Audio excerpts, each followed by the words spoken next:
name is John Clark. I'm moving in the opposite direction to Dr. Sukma. I'm moving from the dark side to, from working in the World Bank to working in the NGOs and research institutions. My question is about quantifying the qualitative. If you go on any management training, one of the messages that you get is the importance of focusing on the important and not just the urgent. And I'm wondering, in this field that we're discussing, whether there's a risk of focusing on what can be measured.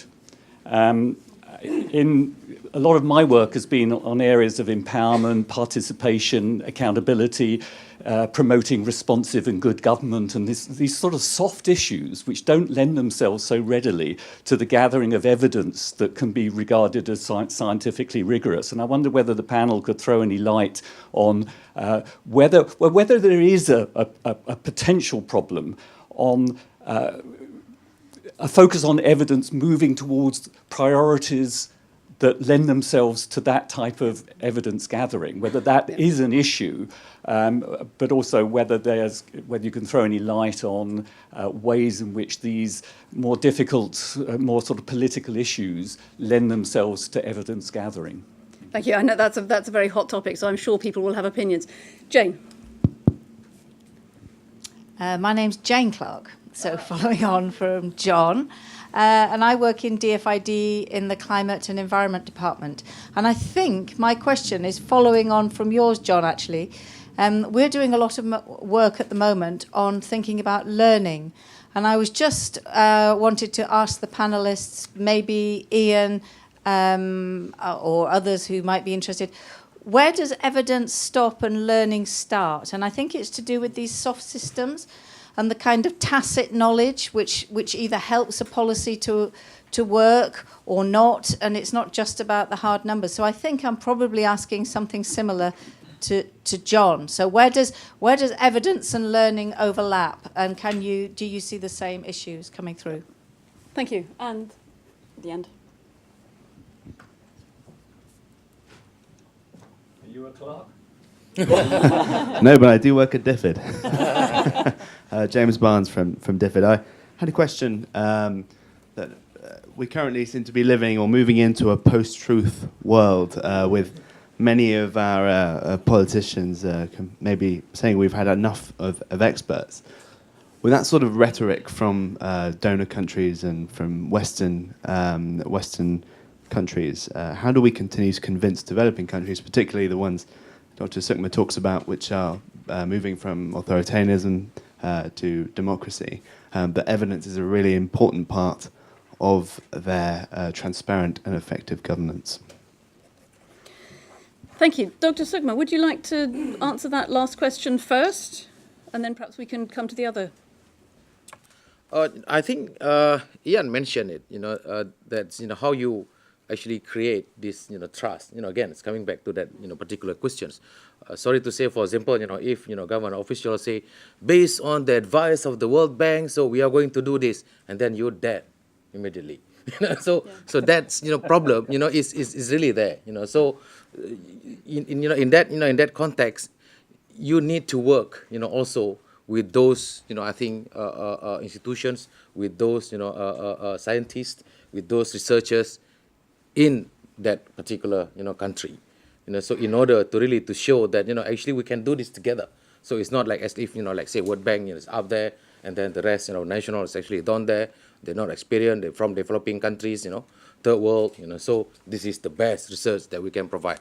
That is, I think we move past that, period, already. So I think, you create that partnership is a critical, to really, the work, to this effort, how you actually create a demand and also, how you provide, the supplies, of evidence-based, policy, to the government.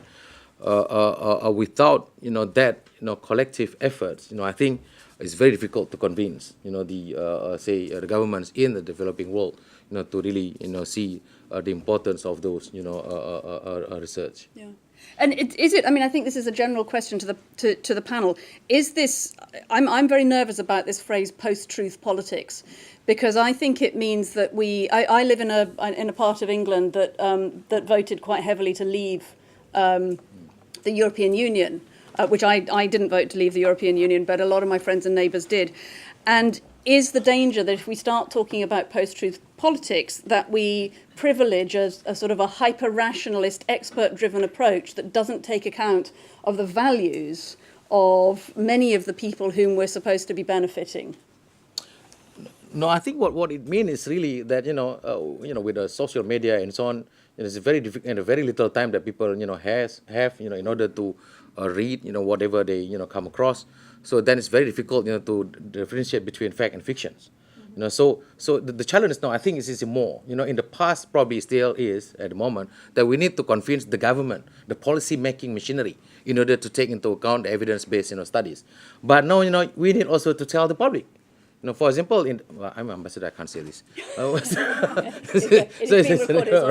So actually, we need also to convince the people that whatever the politicians say or whatever they read on this say one line of online websites, news web online, so it's not really true. So that's really create this double challenges that we face in making policies. No matter how good, say for example, a government come up with a policy, then if somebody say within the public say we don't believe in that policy, even though you provide them with all this evidence in order to convince them this is a good policy. But on the other hand, if they read some news of unknown origins and then they believe in it, then you have a problem. Thank you. Ian, so I don't forget to bring you in, would you like to comment on the previous two questions? The first one, quantifying the qualitative, does focusing on what's measured privilege particular aspects of the evidence base, and then where does evidence stop and learning start? Or what's the overlap? I think it's probably not a stop-start issue. So most of the evaluations we're doing are not impact evaluations. They're what we call implementation evaluations. They're how a program, the policy is working, and does the theory of change behind them seem to be working? And then, in that context, this issue is not such a big issue because you're using multiple sources of evidence to try and see if that theory of change is actually working. Some of which will be quantitative and some will be qualitative, and a lot of it's about talking to people, not just numbers.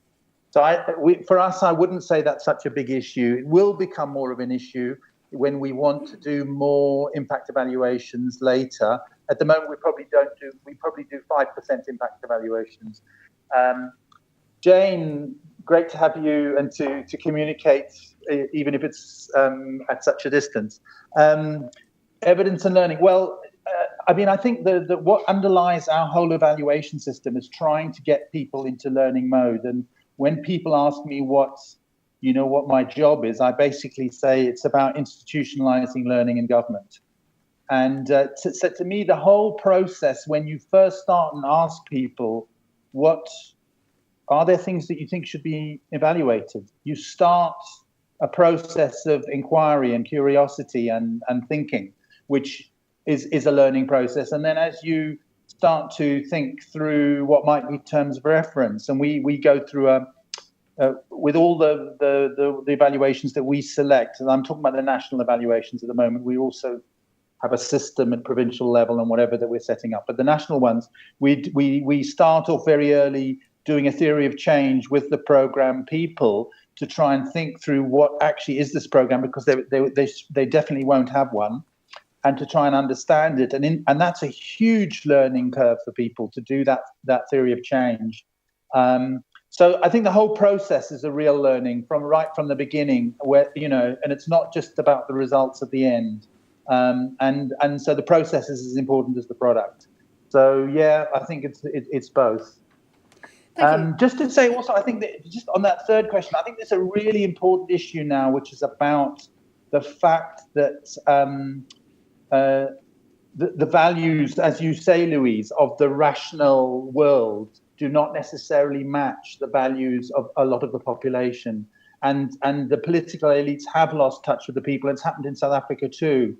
And we have to find a way to get those conversations happening. And all too often we do take some trouble with our evaluations to try and get communication going, but not to the public. It's within government. It's within the literate elite, if you like. And we have to find ways. I mean, a classic one is around the child support grant. There's been a big impact evaluation of the child support grant, but everybody in South Africa has a view on whether teenagers get pregnant because they want to get the child support grant, and it's nothing to do with evidence. Justin. Right. Okay. You asked me to be brief. You whispered, "Please be brief." That's difficult. In terms of, I'll maybe address the first question from John Clark. I would agree. I think, and at times I sometimes think, aren't we privileged that we can, that there's such an embrace of evidence that sometimes we risk it goes too far, right? That we think only those things that you can measure in evaluations and trials matter, because they don't. I guess I'll give an example. I have two favorite development think tanks or research centers, the ODI being one of them and Center for Global Development being the other. And I really like the work coming out of CGD, but they recently, I think earlier in the year, they published a report, What Works in Global Health. And this is going to direct where funds go. And their exclusion criteria were things that were evaluated in randomized trials. Mm-hmm. And they presented it at Imperial, and one person in the audience in front of me said, he used to work in funding and research, and they did a lot of work on capacity building, PhD training for Ministry of Health workers. That's just not captured in something like that. So I think there is a risk of skewing what we do. What we measure affects what we know, and what we know affects what we can do, and what we choose to measure is a political choice and is a value choice. And if we only focus on the things that are easily measurable or that someone's decided to, there's a risk. So we just have to, I think, be critical and critically ask those questions.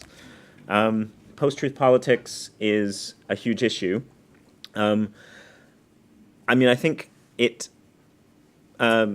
was mentioned that, understanding what people need is critical.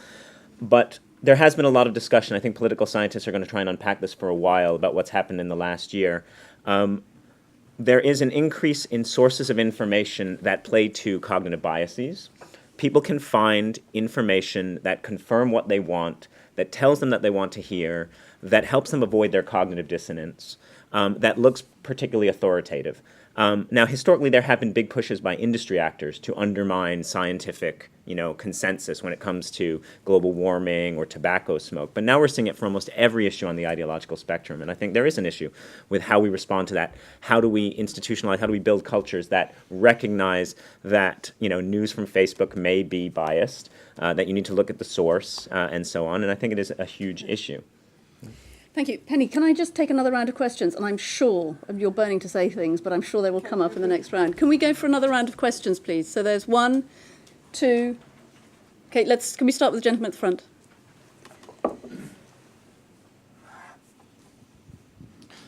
Hi there, my name's Matthew Jukes, although some of my best friends are called Clark. And I'm from RTI. I wanted to bring together a couple of kind of threads of this conversation, which is about the hierarchy of evidence and the difficulty of finding evidence in some domains, and the need to have trust in the data, in your policy recommendations.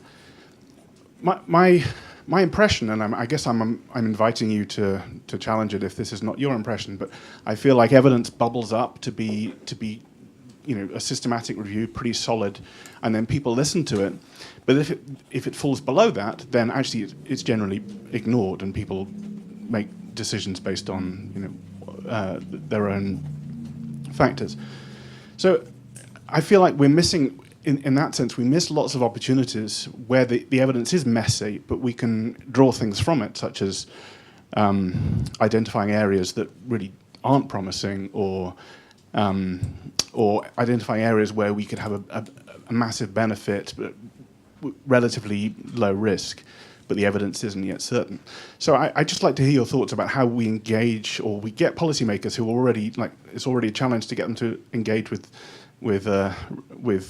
slam dunk evidence, how we get them to engage with the messy data and draw what we can from it. Thank you. And one at the back. My name is Bruce Mackay. I do annual reviews for DFID, and I've been a DFID contractor. There's a very large publicly available database of soft information, yeah, which is the annual reviews of DFID programs. They're all on the website, on the DFID website. Every year they get reviewed, midterm reviews. I have never in 20 years met any academic who's actually systematically used them. Yeah. And more significantly, I read business cases, DFID, which have 100 citations, yeah, and not one citation is a DFID business case about a similar project. I even read one last year where the business case didn't even refer once to an annual review of the same program in the same country that had been going on for the previous 5 years. So in terms of privileging of certain sorts of evidence, there is a great reluctance to, and I think the reason, Penny, is that it's about failures. Because the one place DFID, you can see evidence of failure in DFID programs, actually in the annual reviews. Although actually in the post-truth world, I did an annual review last year where we were very fair. We made 8 criticisms of DFID and 8 criticisms of the contractor. The published version that appeared on the web had 8 criticisms of the contractor. I mean, all the criticisms of DFID had disappeared. So maybe post-truth has hit the annual review process, I don't know. But I do think there's a lot of material there, but I wonder why it's not used by academics and researchers. Thank you. Could I just say to our online audience, we're just having a bit of a problem getting the questions through to my iPad. So can I ask Penny to lead off on that while we try and to sort out the technical issues? Okay, let me comment in relation to the last 2 questions. I think, because your point, Bruce, is related to the previous point, I think, around hierarchies of evidence. So I think this move towards privileging so-called rigorous evidence will crowd out other types of evidence that aren't seen to be rigorous, and I think that gets to the points that you've made as well. So I think that may be part of the reason why annual reviews, which are not subject to the same quality standards, if you like, as say evaluations would be. So they would be lower down in the hierarchy, if you like. I'm not promoting hierarchy. That's just kind of seems to be how it works now. So I think the issue, I guess, is selective use of evidence and how that plays out in the policy arena. A long time back, I did actually work as a in policy for a while. And I do recall that actually what you try and do in policy is take what the minister wants and then formulate the policy in a way that wish is supported through evidence. Now, that's a very cynical view, and it's not always like that. But you know, you could imagine a scenario where that would work. So that selective use of evidence, which I think is probably more of a problem than the existence of a hierarchy. But I agree with you on one. You know, there is an awful lot of information there that actually could be mined and could be used more because they're done and dusted, and then they will sit there in that repository. So that's a shame. But I also wanted to just quickly comment on Jane's point about, so where does evidence end and where does learning start?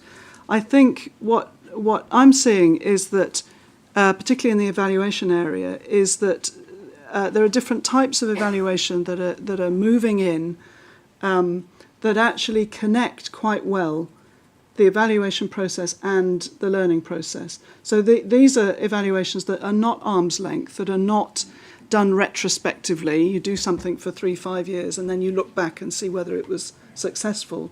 I would say that's a traditional way of looking at it. What we're seeing now is much more dynamic forms of evaluation that actually are built in at the beginning and continue throughout the life of the policy or the programme. So when you have that, it's an inclusive process where all the players can learn as they go. You still need a credible evaluation team, and you still need standards that would somewhat ensure that biases are dealt with and that, you know, the analysis is robust. But I think that's you know, holds a lot of promise in connecting the production of evidence with the learning part and the use of it. And I think that speaks to, so we've got the questions from the online audience now, and I think Sarah Lucas from the Hewlett Foundation has got a question. What do you mean by co-creation of evidence? Do you have an example? And do you have any lessons for how well this works to increase the demand for evidence? So Penny, what were you talking about, this idea of co-creation? I guess in a way, but it depends on who's involved. So it depends where the creation happens and who the players happen to be. I mean, if you have, there would be a kind of, I guess, a three-way relationship between an evaluation team, whatever's being evaluated, which in international development would be in country somewhere, and then the people in the organisation who want to learn from that and use it for what happens next. So that's a dynamic. The co-creation can happen at each connection in that triangle, I think. So it can happen between the evaluation team and what's being evaluated. It can happen between the evaluation team and the users of the evaluation. There probably isn't a lot of connection between the policy formulation or the program designers and what's happening on the ground. So in a sense, the evaluators become facilitators or connectors of these learning relationships. So if that's co-creation, then yes. Right. Justin, do you have a view on what co-creation means in terms of co-creation of evidence? In some ways, I mean, I take the stand that, and it kind of talks to the hierarchies question, that, you know, what is good evidence? I asked in my book of one chapter, what is good evidence for policy if hierarchies aren't good? Because hierarchies of evidence are designed about intervention effect, and policy considerations involve many things that are not intervention effect, right? I mean, so if you were concerned with economic forecasting, you wouldn't do a randomized trial. You'd use a different form of evidence, and you want to use proper quality criteria for that. If you were concerned with human rights, public acceptability, there'd be other forms of evidence that don't come out of the classic hierarchies, but those would be the appropriate forms of evidence for those policy concerns. So in some ways, co-creation, for me, is a way of ensuring that the form of evidence that you generate and the questions you ask are relevant, because it has the decision makers up front basically directing what sorts of evidence is generated based on their needs, based on their based on the decision criteria at stake. And the needs is not just about what they happen to need to demonstrate that the policy is going to benefit. It's also needs in terms of being able to challenge and I think that speaks to some of the issues of openness that Dr. Sukma and Ian have been talking about, is making sure that they're open to, they define their needs as something that confirms what we think we know, but also something that challenges. They're fearless in their questions. They're fearless in their questions. There we go. We want policymakers who are fearless in their questions. I'd like to turn to there are two other linked questions, which are both about networking. So Vanessa Weyrak from Politics and Ideas in Argentina asks, how can networking based on trust and long-term relationships feed into more formal processes? Do you have any relevant lessons or experience of successful formal and informal interactions between knowledge producers and users? And Julia Harra asks, we heard that networking is a delicate issue and that you need to build trust over time, but might this interfere with your independence as an evaluator? How can we overcome this dilemma, and what's the best way to communicate your message to a policymaker? Dr. Sukma, would you like to, you can read them if... No, it's okay. It's not working. Networking is not, an instrument through which, you try to force, your, research and outcome. It basically, this is the mechanism that, you need in order to force them to read, to take note of those, research, and then, to actually, see, the importance of, reading all this research, works, That's, I think, one of the biggest steps, in really feeding, this evidence-based policy research, into the policy-making process. Otherwise, it's very difficult because, when you have that networking, you can tell them that, look, this institute, that institute just published, is really, important, research, for your, say, task or your, a job. So I think you need to take a look at it. You need to read it. If you have that, you can just pick up the phone and call the minister, and the minister will listen to you, at least to read.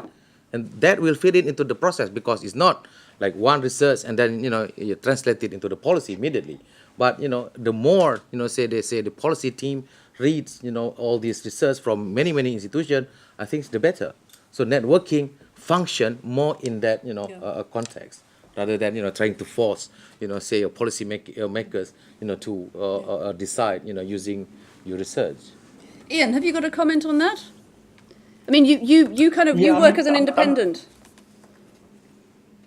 Yeah, so I mean, I'm thinking about this. So for me, in my current job, I think it's not so much about networking; it's more about building trust relationships. In my previous job, where I was running an NGO based in South Africa, networking was really critical, and it was about if you're in sort of policy, you're in some form of policy advocacy, you need to build the network to know where the champions are that you can work with, and where the strategic opportunities are for you to be able to contribute. That's a really important skill. But it's less of an issue for me now, except in as much as, I need to know who are the people who can provide evaluation capacity, who are the people who are working on competences, where are potential evaluators out there, et cetera, those sort of things. It's very shortly. Because when you're outside the policy-making machinery, networking is important. But if you're inside, trust. That's basically, I think, what come up from these conversations. Thank you. Did you want to say something? Just on trust, I would say, what is it that we trust? We want a system whereby decision makers trust that the evidence providers are providing them with robust, rigorous, high-quality, independent evidence. We know that very often what the incentive structures in place is that they want to trust somebody who's going to give them evidence or give them information that makes them look good, right? And we just can't shy away from this. We have to really, and what I would argue is we have to just engage front and center with the incentive structures in place in decision making. So and it was mentioned already, the incentive is to be reelected. The incentive is to look good. The incentive is to be able to convince the public that you're like them, that they like you, and you have to fight against this kind of the structural and the structural institutional pressures in place. Policymaking is about that. Policymaking is about winning competitions. And so we have to somehow think about how do we build a system that you won't win that competition if you lie. If you jump around saying, everyone gets a bar of gold, vote for me, right? And yet that does often win. Trust in what? Are we trusting that people are giving them information that makes them look good? Or are we trusting that they're giving information that is robust, that is of high quality evidence, and how do we move towards that? I don't have an easy answer for that, but actually, it's not trust on the quality of the research. It trusts on you. Yes. The provider of the the research. Because the policymakers need to to ensure that you're not going to tell everybody that that idiot just follow what I suggested to become policy. So there need to be a trust that you're not going to do that. So that's what we mean by trust. If you work with him. Yeah. I think these are interesting points because I remember quite a number of years ago doing some research on how people access and use information. And the result of that was it's people, not paper. So basically, if you want to find something out in your everyday life, never mind if you're a policy maker, what do? You think about someone who might know, right? So I'm agreeing with your point on the importance of relationships and that making those connections as a kind of vehicle for connecting the person who needs the information with the information itself. So it's people first, and then the evidence. So I completely agree with that. I think there's also the recognition of the people, not paper, is a really interesting one. I think there's a very strong intuitive, and I draw a bit on cognitive psychology. I think a very strong cognitive bias we have towards the people, not the paper, right? We think relationally, we trust people who we know, who we speak to face to face. Complicated things we tend to dismiss unconsciously. And even in the medical profession, which is held up as this great bastion of evidence-based medicine, it took a very long time to convince doctors that they should move away from this, well, I know because my n=1 sample size is best, and I should defer to, at times, guideline development and robust epidemiological evidence. And that's a very difficult, in a sense, pressure to fight against. And yet I think it's something we have to constantly think of how we incrementally build towards that and work towards it. Right. We've got time for about one or two more questions. Do we have question? If not, I'm going to go round the panel and ask them for their final summary point or your takeaway from the evening. Can I start with you, Ian? Have you got a final point that you'd like to make, or a final summary or takeaway for you from this evening? A bit difficult, but I think just one thing is, I think this issue about relationships and evidence is a really important one. And I think most of us work in systems that are not cold, rational systems. They're systems based on people, and the relationships matter hugely. And it's trust at all levels of the system. So I talked about the trust between a director general and me, the trust of my minister and me, the trust of the president in the cabinet meeting, the trust of the evaluator working with me and the steering committee members between themselves of an evaluator. It's what makes the world work, and so the ability to work with these people relationships is a critical quality for the evaluator too, because they have to work in that sort of system. So I think, yes, we need to get robust systems. Yes, the systems must not be dependent on people, but the reality is systems work through people. And so we've got to, it's getting the balance between the two. Thank you. Dr. Sukma, have you got a... No, actually, I completely agree with the last point, because this is the essence, of this, policy making, and then how, the policymakers work with the, research, world. Yeah. Penny, you're still writing. Have you got a... That's how I think. I agree with Ian's point on systems, definitely. So developing systems that support and I guess encourage the flow of evidence and information around within the system, but also outside of it. But also we haven't talked about incentives and rewards. That system would have to reward certain behaviours and discourage others. So that's a difficult thing to do within organisations and certainly within government systems. But in the end, I think as human beings, that's what we respond to. So you can design a system in a kind of rational way, but actually then the operation of that system depends on humans and how we behave with each other. So we shouldn't lose sight of that in our sort of technically driven solutions. Interesting, thank you. And Justin? I guess similar. I wouldn't contradict many of these points. I agree with the systems focus. I think my takeaway would be that I'm actually quite happy to see attempts to build systems that improve evidence use, and I think system change and institutionalism tends to be incremental, tends to be step by step, and sometimes it's 2 steps forward and 1 step back.